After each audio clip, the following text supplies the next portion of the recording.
Z-Achse. Ja.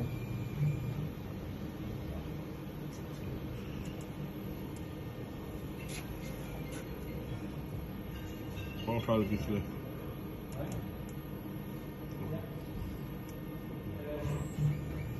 Hier kann ich nochmal manuell fahren. Also mache ich das.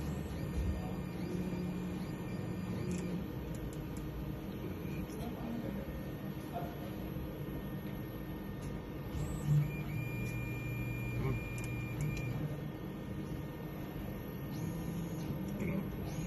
Da kann ich dann manuell fahren. Okay. Z minus. Y oder MX.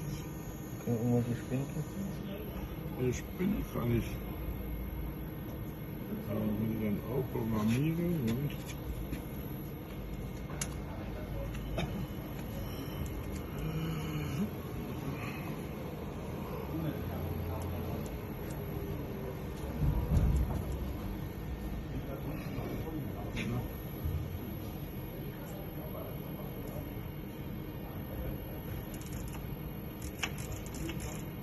Elektroschütt.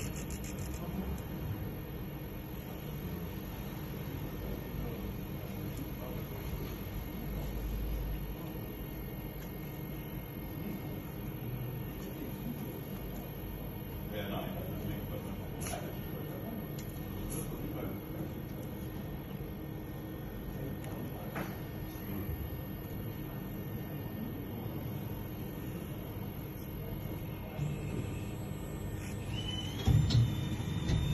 das klappt ja wohl, ne?